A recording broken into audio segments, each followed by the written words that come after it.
une paire chercheuse, une chercheur paire. Et c'est vrai qu'en fait, même pour nous qui sommes des chercheurs institutionnels, le milieu académique, c'est hyper violent. Il y a encore énormément de tabous à ce niveau-là. Enfin, il y aurait énormément de choses à dire. Donc avoir des lieux comme ça, moi je connais ça dans le domaine du VIH, où c'est quand même pluriacteur ou quoi, mais ça reste exceptionnel. Donc c'est une forme de bouffée d'oxygène aujourd'hui, je dirais, pour moi. Et puis ce que je me dis aussi, je pense que tu parlais de capitaliser sur les expériences des pairs et renforcer, composter, oui. Capitaliser, mais c'était pas au sens de capitalisme. Et je me dis aussi qu'il faut qu'on décloisonne, hein, parce que c'est vrai que moi, je fais partie aussi de l'université des patients, j'ai fait un DU en éducation thérapeutique et j'ai connu le COFOR comme ça parce que j'étais venue faire mon stage d'observation en éducation thérapeutique au COFOR. Et en fait, je me rends compte que, en fait, il y a beaucoup de choses similaires sur, par exemple, la stigmatisation, sur l'accès aux droits, sur tout un tas de choses qui sont, voilà. Et en même temps, dans chaque pathologie a son histoire, a ses spécificités, et donc ça peut être aussi inspirant de voir ce qui se fait à côté. On peut s'en nourrir, on peut, voilà. Donc voilà, je pense qu'il faut vraiment essayer de décloisonner et juste merci. Ce qui m'a fait du bien aussi, c'est qu'on puisse entendre une pluralité de discours et aussi qu'on ne réduise pas les discours à une phrase ou un propos, mais bien qu'on soit dans le respect d'une pensée qui se déplie en fait.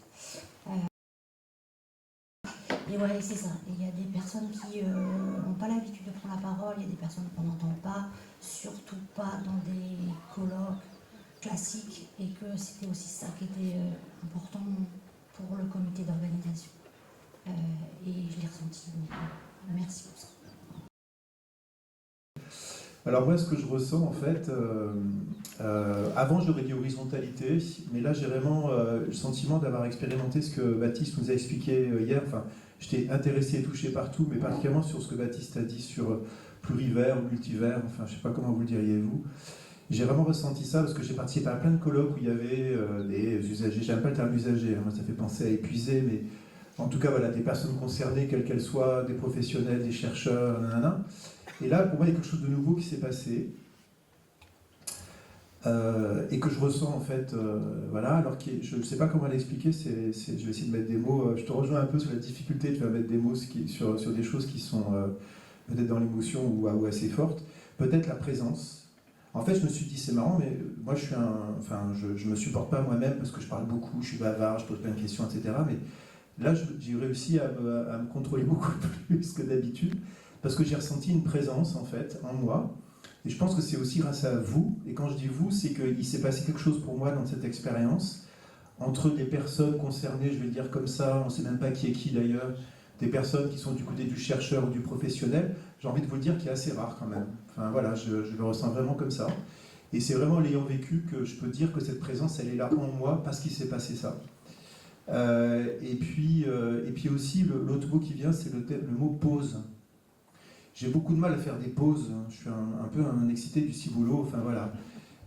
J'ai réussi à poser, je crois que je ne suis pas le seul peut-être, je ne sais pas, mais j'ai réussi enfin, je vais dire comme ça, mes étiquettes ont été moins lourdes que d'habitude. Elles sont souvent très lourdes, quel que soit le bout de mes étiquettes, je suis toujours un peu coincé là-dedans, et là elles étaient moins lourdes. Donc c'est peut-être une autre façon de dire ce que j'ai dit avant.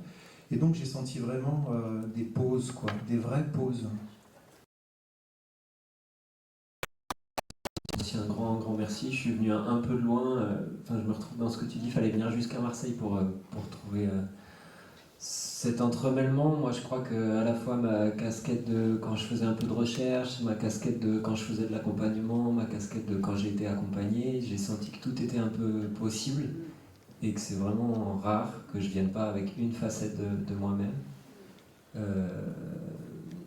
J'ai beaucoup aimé toutes les interventions qui étaient très diverses. Je trouve qu'il y a vraiment un truc de nourriture en termes de possible, avec toutes les recherches différentes. Ça fait vraiment une constellation de choses qui sont en train de se faire. Ça donne beaucoup d'espoir. Après, je trouve ça un peu... On a eu moins de temps pour parler entre nous, mais je trouve qu'il y a eu une ambiance et une présence et quelque chose qui était peut-être moins intellectuel dans le groupe, mais assez sensible et tactile, pas tactile, mais tangible. Et voilà, le dernier truc peut-être que je voulais dire, c'est que je trouve qu'il y a eu vraiment un truc entre savoir et fragilité. Il y a eu des savoirs fragiles, il y a eu des savoirs qui étaient des savoirs mais qui permettent la fragilité. Enfin, je trouve qu'il y a un truc là-dedans qui me touche et que je trouve très rare. Pleurer devant tout le monde, c'est important. La pudeur, ça détruit.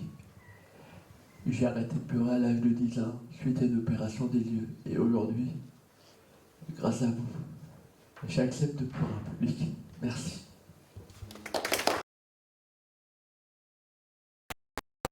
Une vraie découverte parce que j'arrive dans ce milieu en tant que professionnelle et puis je découvre la recherche doucement et c'est une vraie remise en question de tout ce que j'ai pu apprendre parce que j'arrive avec plein de préjugés, avec l'institution qui m'a dit que j'allais devoir avoir telle place et puis en fait non, on peut imaginer autrement, on peut imaginer autre chose.